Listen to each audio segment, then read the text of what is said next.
자, 오늘 말씀은 주의 이름으로 오시는 이라는 제목으로 우리 요한복음 34번째 시간 말씀을 함께 나누기 원합니다. 오늘 본문을 읽었는데 여기에 보면은 예수님께서 예루살렘 성으로 들어가시는 예루살렘 입성의 장면이 나오는 거예요. 예루살렘 성에 물론 그 전에 여러 번 들어가셨죠. 그런데 이번에 들어가시는 것은 다른 의미가 있는 거예요. 무슨 의미일까요? 이 예루살렘에 지금 들어가는 시점이 중요해서 그래요. 이것이 다 하나님의 역사예요. 지금 이 오늘 본문에 나오는 일이 언제 일어난 일인가? 예수님께서 십자가에 달려 죽으시기 5일 전에 일어나는 일이에요. 그러니까 예수님이 우리가 성금요일 하잖아요. 예수님이 금요일에 십자가에 달려서 죽으세요. 금요일인데 그 전에 주일날, 안식일 다음 날 들어가시거든요. 그러니까 주일날. 그래서 우리가 고난주간이 시작될 때 그 주가 뭐라 그래요? 그 주일을 종려주일이라 그래요. 이것이 지금 예루살렘에 예수님께서 들어가실 때를 얘기하는 거예요. 그리고 나서 종려주일 일주일 후가 무슨 날입니까? 부활절이죠. 부활절 일주일 전이 종려주일이라고 하고 그리고 부활절이라고 하는 거죠. 일주일 후가 부활절입니다. 그래서 종려주일, 여러분 종려주일이라고 하니까 종려가 뭐야? 종료인가? 끝나야 하는 날인가? 뭐 이렇게 생각할 수도 있는데 그것이 아니라 종려라는 말은 무슨 말이에요? 종려라는 것은 나무 이름입니다. 영어로 하면 쉽죠. 팜트리예요. 팜트리. 그래서 종려주일을 영어로 뭐라고 하면 팜 선데이라고 합니다. 팜트리, 여러분 뉴질랜드에도 이 종려나무가 많죠. 왜 종려주일이라고 했냐면 예수님이 들어가실 때 사람들이 종려나무 가지를 길에다 깔고 막 흔들면서 환영했기 때문에 그래요. 종려나무가 어떤가요? 우리 오면서도 많이 있어요. 여기도 있을걸요? 어디? 이거죠, 이게 종려나무예요. 오늘 설교 제목은 주의 이름으로 오시는 이라고 했습니다.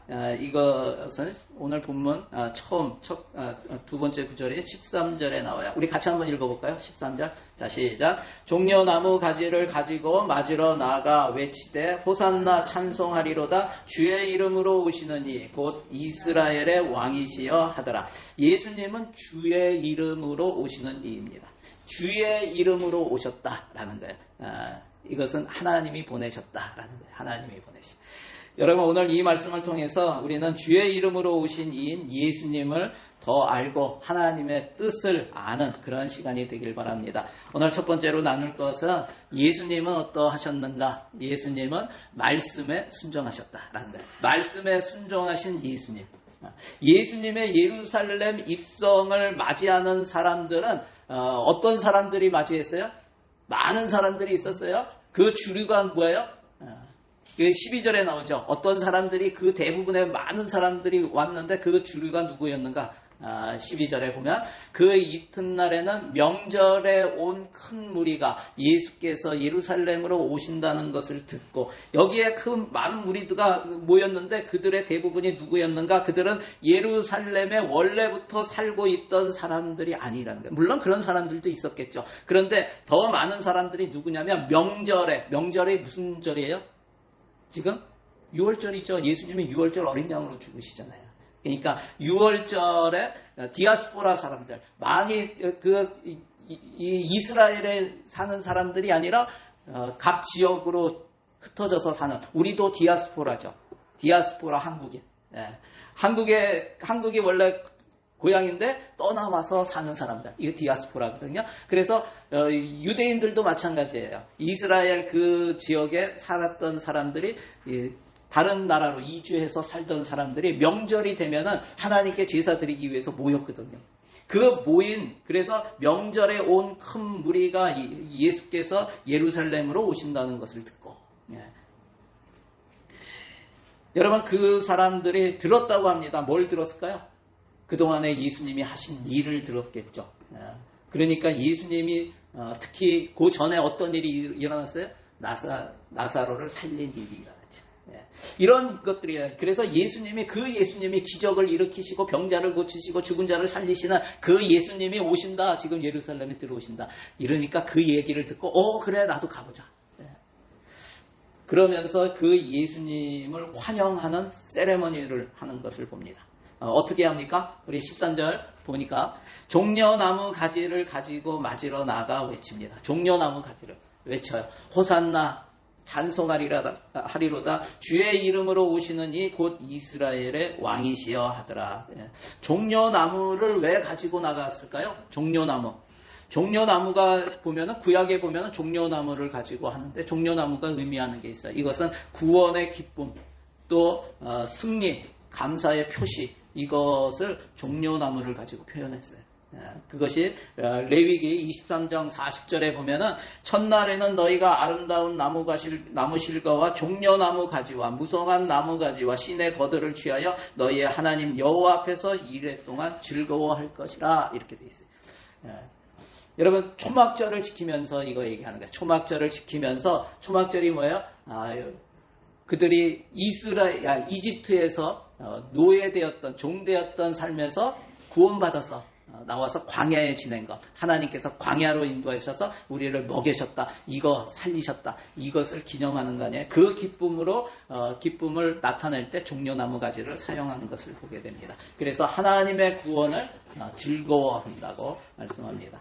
그들은 종려나무 이 가지를 흔들면서 뭐라고 외칩니까? 13절에 보면 뭐라고 외쳐요? 여기에 호산나라고 외치죠. 호산나 찬송하리로다. 여러분, 호산나가 무슨 뜻입니까? 우리가 호산나 찬양하잖아요. 호산나는 우리를 구원하소서. 우리를 구원하소서.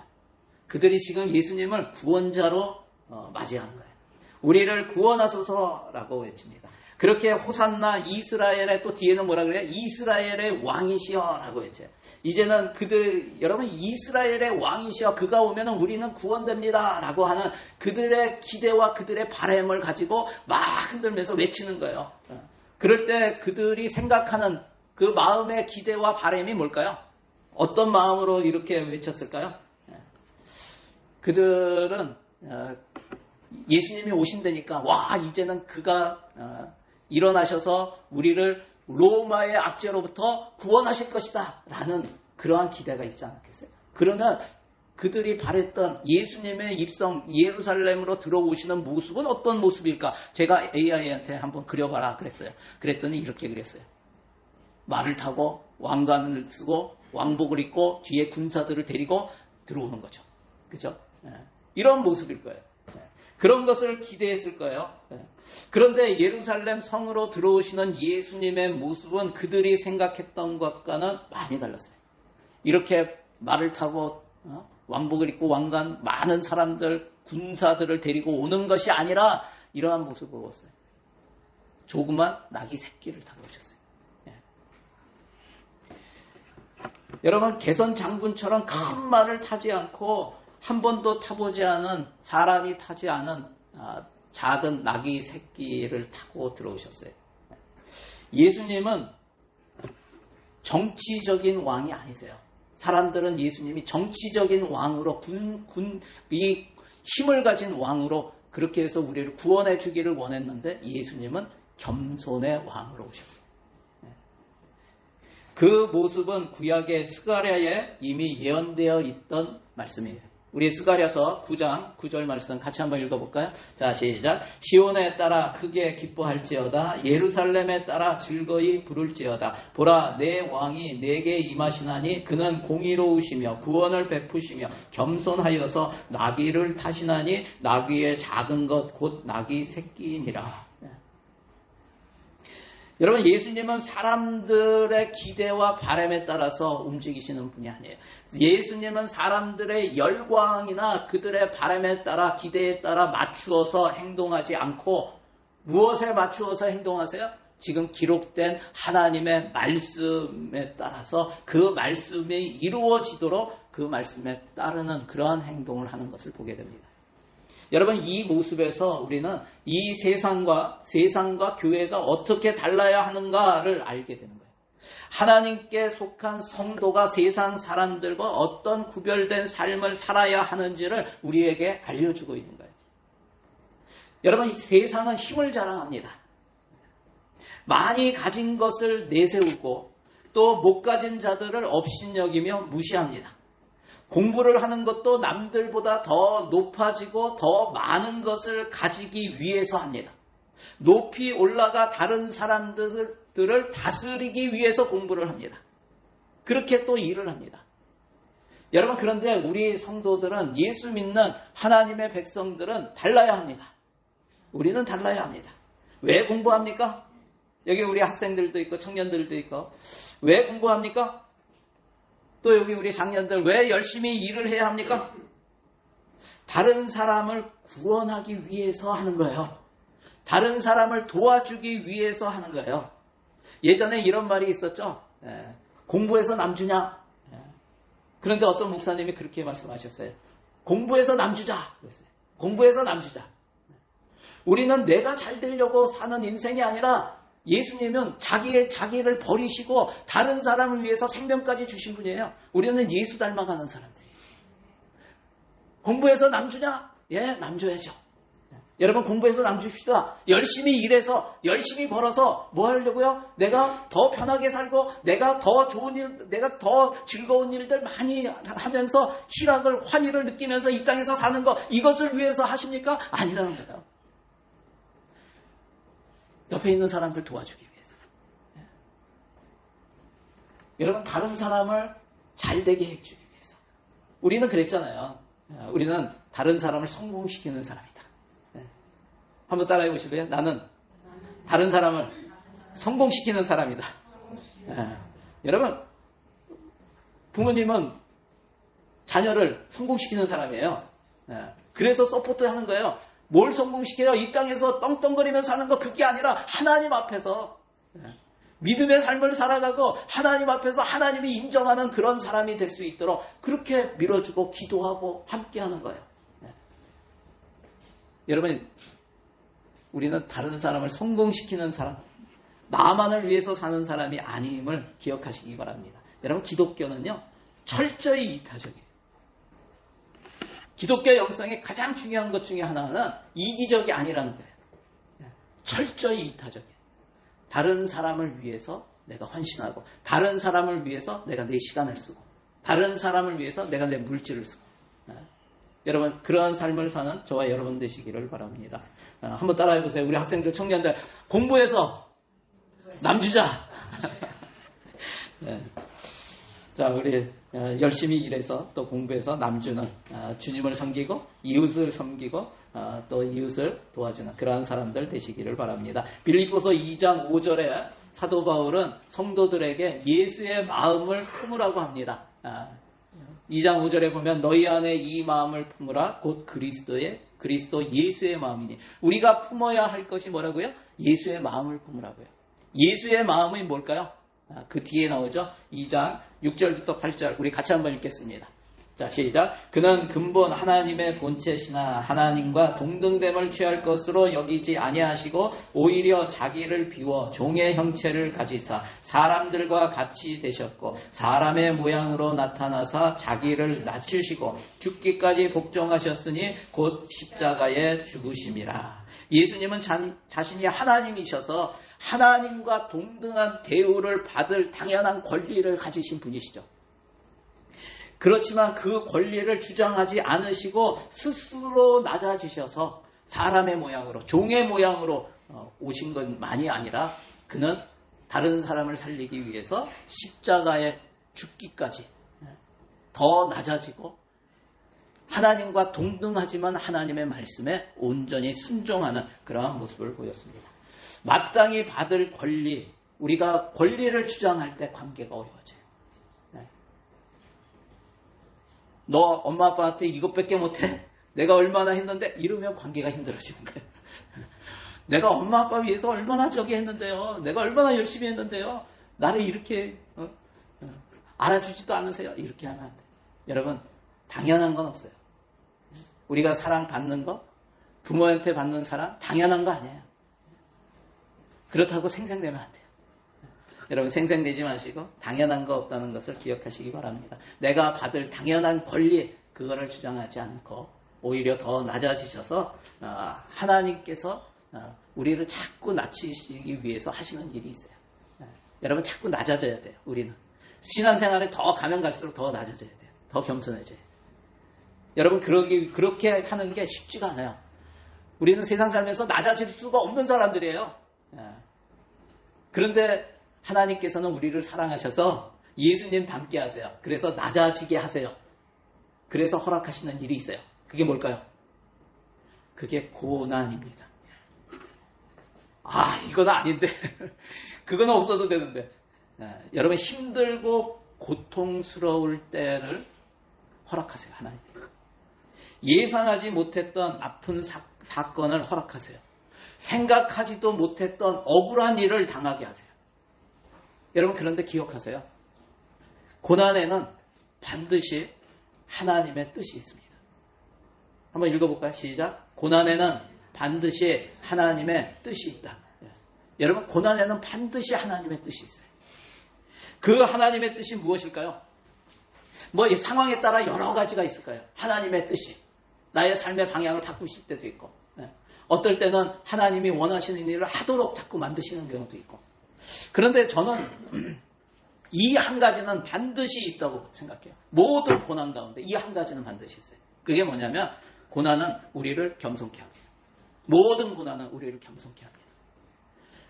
여러분, 우리를 겸손하게 하시기 위해서 고난을 주시는 거예요. 우리로 하나님의 자리에서 내가 앉아있던 그 하나님의 자리, 내가 앉아있던 내 인생의 주인의 자리에서 다시 내려오게 하고 다시 그 자리를 주님께 돌려드리게 합니다. 여러분, 이게 고난이에요. 그래야 우리가 예수님을 알게 돼요.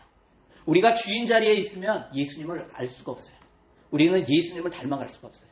우리가 낮은 자리에 있을 때, 예수님을 높일 때, 그때 예수님을 알게 되고 예수님을 닮아갈 수 있게 되는 것을 여러분 믿으시기를 바랍니다. 한번 적용해 보세요. 내가 원하는 것이 하나님의 계획과 다를 때 나는 어떻게 하는가? 고난의 때를 지나며 내가 생각하는 것은 무엇인가? 한번 스스로를 한번 돌아보시기 바랍니다. 오늘 말씀 두 번째는 순종한 후에 이해가 되는 것이라는 거예요. 제자들은 순종한 후에 이해가 됩니다. 오늘 16절 말씀 같이 한번 읽어볼까요?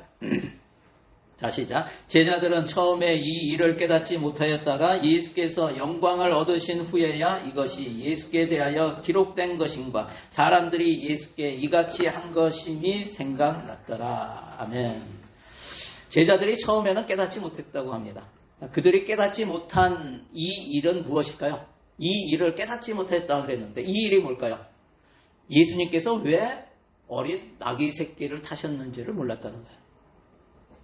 그것은 예수님이 주의 이름으로 오시는 다시 얘기하면 메시아 그리스도라는 사실을 몰랐다는 거죠. 스가랴 9장 9절에 아까 읽었던 이 말씀에 나와 있는 나귀 새끼를 타는 왕이 바로 예수님이라는 이 사실을 몰랐다는 거예요. 스가랴 말씀과 예수님을 같이 이어서 접목하지 못했다는 거예요. 제자들은 그저 예수님께서 말씀하신 대로 순종해서 마을에 가서 묶여있던 작은 나귀 새끼를 끌고 왔어요. 그런데 그것을 예수님께서 타시는 이상한 상황이 벌어져서 의아해하는 거예요. 아니, 왜 저걸 타지? 끌고 오기는 했는데 그걸 몰랐다는 거예요. 그런데 나중에 예수님께서 십자가에 죽으시고 다시 부활하신 후에야 그 구약에 예언되어 있던 메시아 예언이 예수님에 대해서 한 말씀이다라는 것을 알게 되었다는 거예요. 여러분, 기록된 대로 일이 이루어진 것이구나라는 것을 깨닫게 되었다는 거예요. 여러분, 참 놀라운 믿음의 법칙 중 하나가 뭐냐면은 믿음이란 이해가 되어서 순종하는 것이 아니라는 거예요. 여러분, 우리는 다 이해가 되어서 알아서 하나님의 뜻을 다 알아서 순종하는 게 아니라는 거예요. 여러분, 다 보고 다 알고 이해가 되어서 따르는 것은 이거는 순종이 아니라 뭐예요? 상식이고 과학입니다. 그것은 믿음의 행동이 아니에요. 내가 다 알고 내가 다 이해가 돼서 그래서 따르는 것. 그런데 우리 믿는 사람들 가운데 이러한 사람들이 점점 많아지고 있어요. 내가 알아야지 순종하죠. 여러분, 그래서 우리가 알아야지 순종한다는 게 무슨 뜻이에요? 내가 하나님의 뜻을 다 알고 하나님의 계획을 다 알아야지 내가 순종한다. 여러분, 믿음이라는 게 뭐예요? 믿음이라는 것은 보이지 않는데 보이는 것처럼 행동하는 게 믿음이에요. 내가 다 알지는 못하지만 아는 것처럼 그렇게 하나님의 뜻이라고 믿었으면 그대로 행동하는 거예요. 순종하는 거예요. 이게 믿음이에요. 여러분, 상식과 과학의 한계를 넘는 것이, 초월하는 것이, 무시하라는 게 아니에요. 상식을 무시하는 게 아니라 초월하는 것이 믿음입니다. 우리 히브리서 11장 1절 말씀 같이 읽어보겠습니다. 믿음은 바라는 것들의 실상이요 보이지 않는 것들의 증거니. 믿음은 현재 일어나지 않았고 보이지도 않지만 그냥 바라는 것이 실제로 일어난 것처럼, 보이지 않는 것이 실제로 보여지는 것처럼 행동하는 것이라고요. 왜 그렇습니까? 지금 우리의 육신의 눈에는 보이지 않더라도 보이지 않는 영의 세계에서는 일어나고 있기 때문에 그래요. 우리의 육신의 눈으로는 안 보이지만 영의 눈으로 봐야 된다는 거예요. 히브리서에서는 이것을 현상과 실상이라고 이야기를 하는 거예요. 현상과 실상.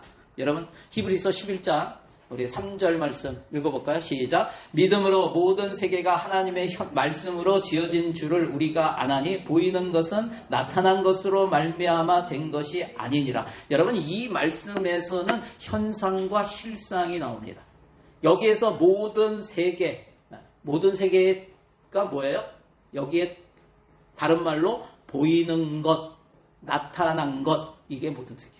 우리가 보이는 것, 나타난 것, 이렇게 나타난 것, 보이도록 나타난 것, 이게 다 뭐라고요? 이것은 현상이라고 합니다. 드러났다는 거예요. 그런데 이렇게 나타나 보이는 현상을 나타나 보이는 다른 현상으로 설명하는 것이 과학이에요. 보이는 것, 보이지 않는 것으로 설명하는 게 아니라 보이는 것을 보이는 것으로 설명하는 게 과학이라고.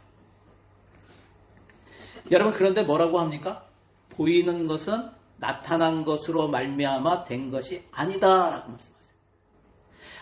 뭐로 됐어요? 하나님의 말씀으로 된 것이다. 여러분, 하나님의 말씀이 보입니까? 여러분, 하나님의 말씀이 보여요? 아유, 목사님, 우리가 지금 읽고 있는 게 이게 다 하나님의 말씀 아니에요?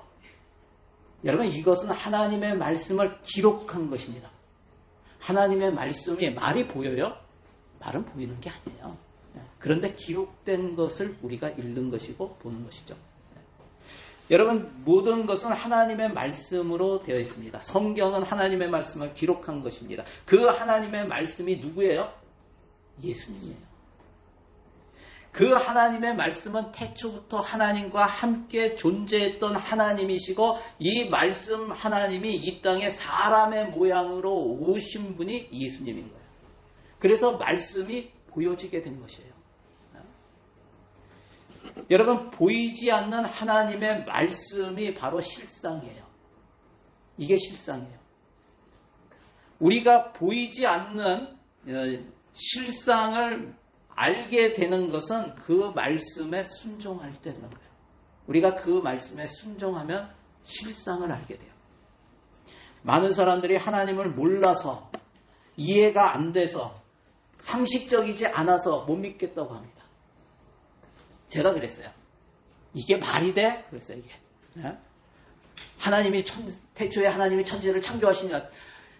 성경 제일 앞에서부터 이게 말이 돼? 그랬어요, 이게 말이 돼. 나는 과학자로서 과학을 공부했던 사람으로 도저히 이해가 안 되는 거야. 하나님 보여줘봐. 네가 봤어? 맨날 믿는 사람들한테 네가 봤어? 이래.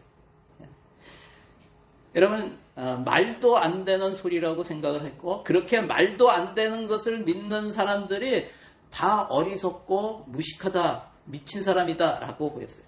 그렇게 생각이 됐어요. 때로는 불쌍하다는 생각도 들었어요. 그런데 내 삶에 상식이나 과학으로는 이해할 수 없는 일이 일어나면 그때부터 혼란스러워져요. 제 삶에 그랬어요. 아니, 이게 어떻게 일어났는데? 아니, 이런 일이 어떻게 발생할 수가 있어? 이게 말이 돼? 진짜 말이 안 되는 거예요. 과학으로는 말이 안 되는 거예요. 상식으로 말이 안 되는 거예요. 그러면서 내 안에 쌓여있던 그 상식의 벽, 과학의 벽이 무너지게 되고, 그때야 비로소 믿음의 영역으로 들어가게 된 거예요. 여러분 현상 뒤에 있는 실상이 조금씩 느껴지게 되고 그 말씀에 순종할 때 실상을 보는 눈, 영적인 눈, 믿음의 눈이 열리게 됩니다. 여러분 믿음의 눈이 열리기를 바랍니다. 여러분 우리의 상식을 초월해야 돼요. 우리의 과학의 그 한계를 초월해야 돼요. 넘어서야 돼요. 우리는 영의 세계에 함께 살고 있는 사람이에요. 왜 그래요? 사람은 영을 갖고 있기 때문에 그래요. 하나님이 우리를 만드실 때 어떻게 만드셨어요? 하나님의 형상으로 만드셨어요. 하나님의 형상이 뭐예요? 우리의 이 모습이 하나님의 형상이에요? 하나님은 영이시니 하나님이 우리 인간의 모습을 하고 계세요? 아니에요. 하나님의 형상으로 만들었다는 것은 하나님이 우리에게 영을 주셨다라는 거예요. 그래서 우리는 영의 세계를 알아야 돼요. 영의 세계를 모르면 이 세상을 반쪽밖에 모르는 거예요. 우리는 다 알아야 돼요. 여러분 건강한 신앙생활을 하시기 바랍니다. 저와 여러분이 건강한 신앙생활은 뭘까요? 건강한 신앙생활은 점점 시간이 갈수록 실상을 더 잘 보고 믿는 영적인 눈이 밝아지는 것이 건강한 신앙생활이에요. 이것을 다른 말로 하면 뭐예요? 우리가 영적인 눈을 더 열어지고 영적인 것을 더 믿게 되고 바라게 되고 소망하게 되고 그러면서 그것을 닮아가게 되고 이게 뭐예요? 이것이 거룩이라고 하는 것이고 이것이 성숙이라고 하는 거예요. 성화라고 하는 거예요. 생티피케이션이 일어나는 거예요. 성화예요. 반대로 병든 신앙생활이 있어요. 병든 신앙생활은 뭐예요? 시간이 갈수록 실상은 보지 못하고 계속 드러난 현상만을 보면서 그것에 따라 살아가는 것. 보이는 것, 이 땅의 것만 보면서 살아가는 것. 그것은 병든 신앙생활이에요. 예수 믿는다고 하지만 병이 들었다는 거예요. 여러분 이것을 다른 말로 하면 뭐라 그래요? 세속하다라는 거예요. 그리고 타락했다. 우리가 타락의 길을 가고 있다. 여러분 이곳의 모든 분들이 건강한 신앙생활을 함으로 거룩한 성도들이 다 되시기를 바랍니다. 그러기 위해서는 내가 이해되지 않더라도 내게 주시는 하나님의 말씀에 순종하는 거예요.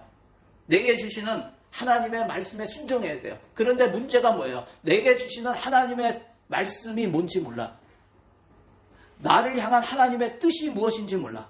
여러분 그러면 순종할 수가 없잖아요. 하나님이 나에게 원하시는 게 뭔지 알아야지 거기에 순종할 수 있는데 그게 모르는 거예요. 여러분 어떻게 해야 됩니까? 하나님은 우리에게 어떻게 말씀을 하세요? 우리에게 어떻게 말씀을 하세요? 기록된 말씀을 통해서 하세요. 기록된 말씀을 통해서 하나님께서는 우리에게 말씀을 주세요. 기록된 말씀은 문자예요. 하지만 그 문자 안에 말씀이 있다고요. 보이지 않는 말씀이 그 안에 있는 거예요. 여러분 그래서 건강한 신앙생활을 하기 위해서 필수적인 게 있어요. 그게 뭐예요? 말씀, 기도. 말씀과 기도예요. 여러분 우리 디모데전서 4장 5절 말씀 같이 한번 읽겠습니다. 시작. 하나님의 말씀과 기도로 거룩하여 지니라.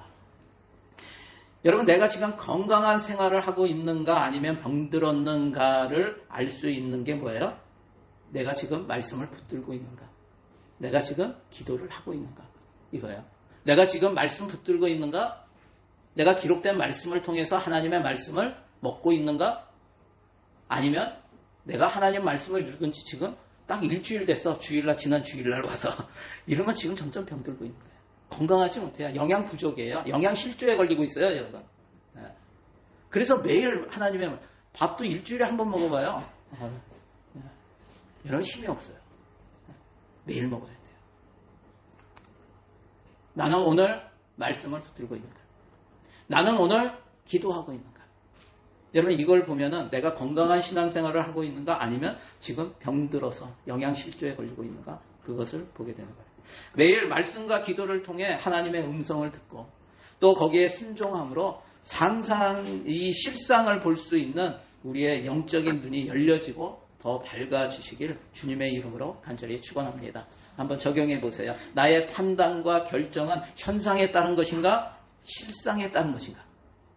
나의 영적인 눈이 더 열려지기 위해 결단해야 할 것이 있는가? 여러분 결단하시기 바랍니다. 내가 오늘 병들고 있다고 생각하면 내가 건강한 신앙생활을 위해서 나는 무엇을 할 건가 결단하세요.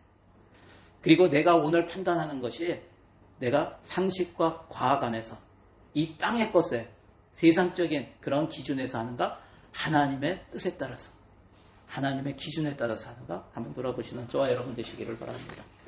오늘 말씀 세 번째는 십자가의 길로 이끄시는 하나님을 보게 됩니다. 십자가의 길로 이끄시는 하나님.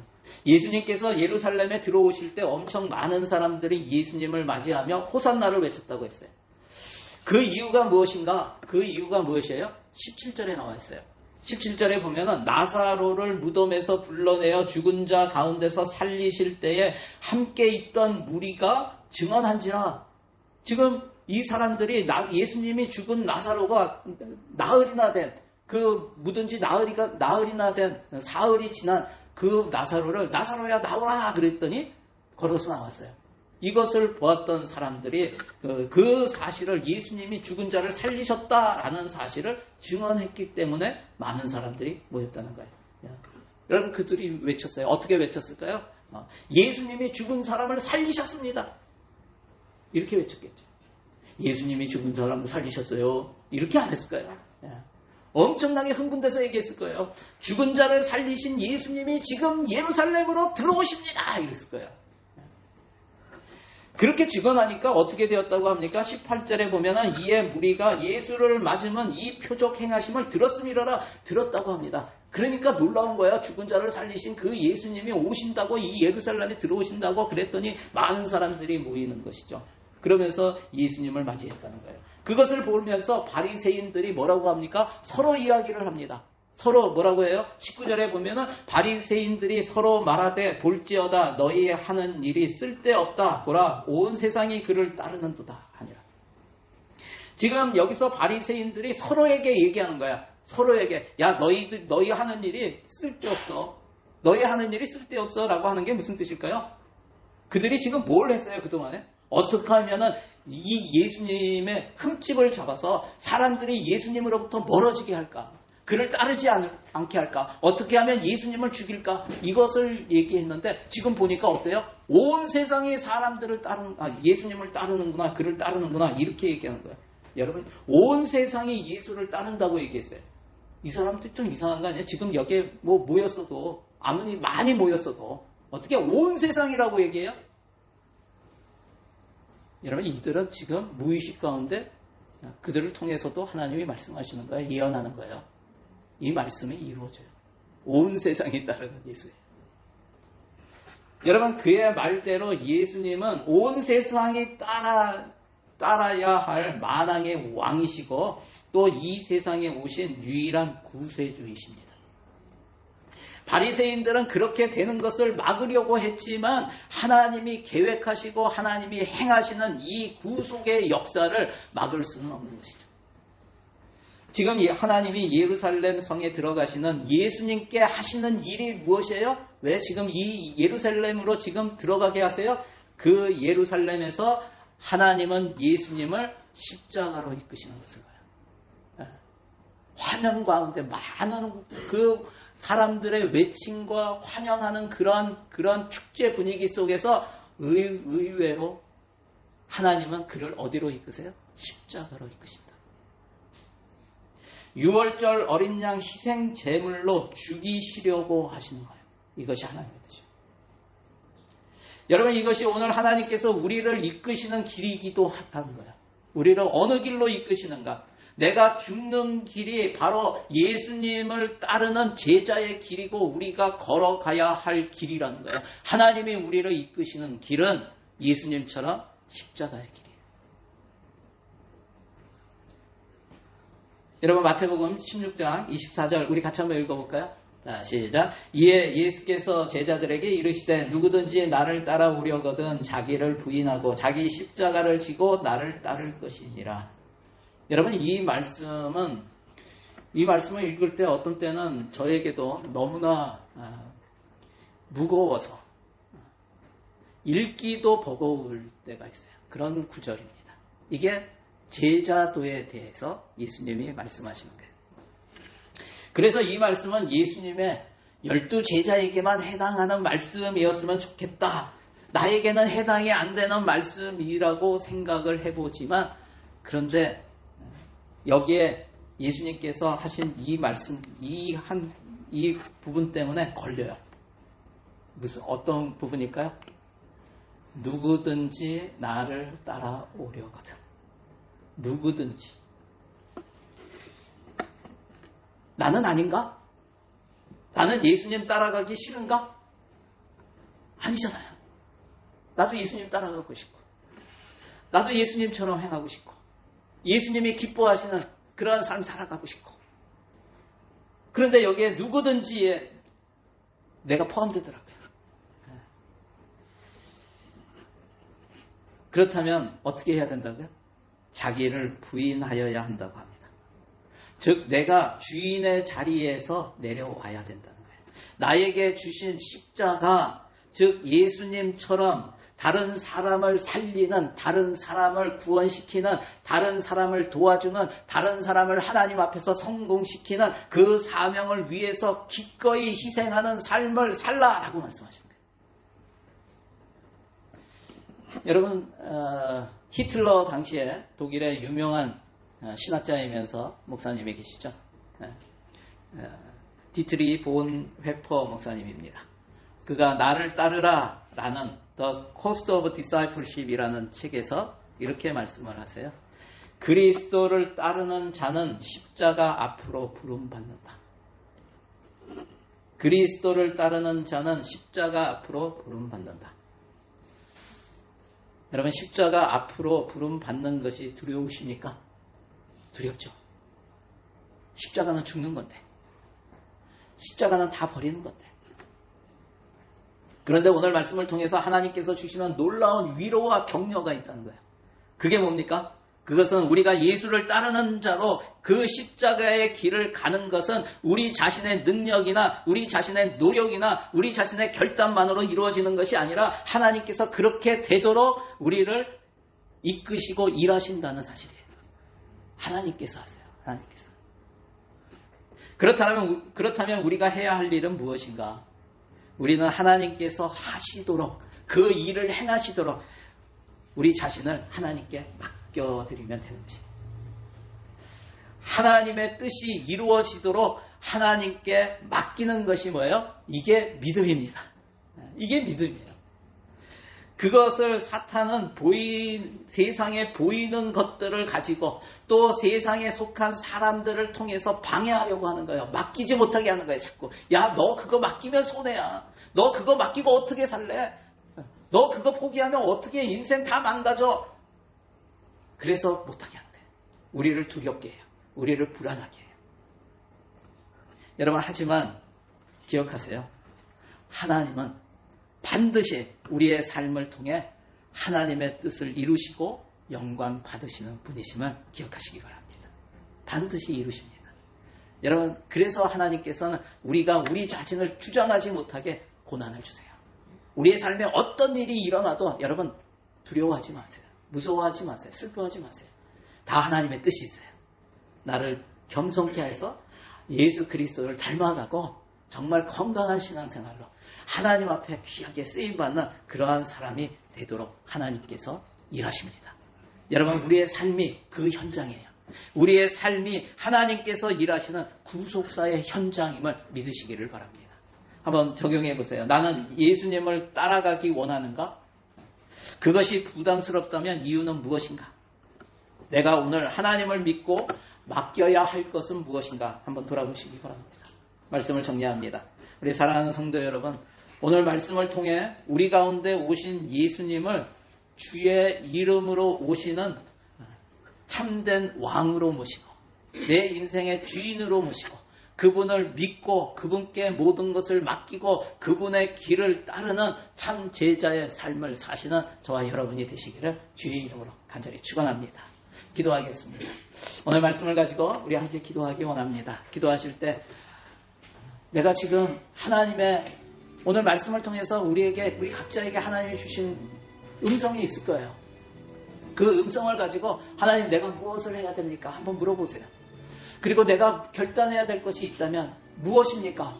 그리고 내가 붙들어야 될 것이 있으면 무엇입니까? 하나님 알려주시고 내가 이제는 병든 신앙생활이 아니라 건강한 신앙생활로 하나님이 기뻐하시는 그러한 삶을 살아갈 수 있도록 하나님 도와주시고 인도하여 주시고 주의 이름으로 오시는 예수 그분을 온전히 닮아가는 내 자신이 될 수 있도록 하나님 도와주시고 인도하여 달라고 함께 기도하며 나가기 원합니다. 오늘 말씀 가지고 우리 주여 한번 부르시고 함께 기도합니다. 주여 오 할렐루야. 하나님 감사합니다. 주여 주님을 찬양합니다.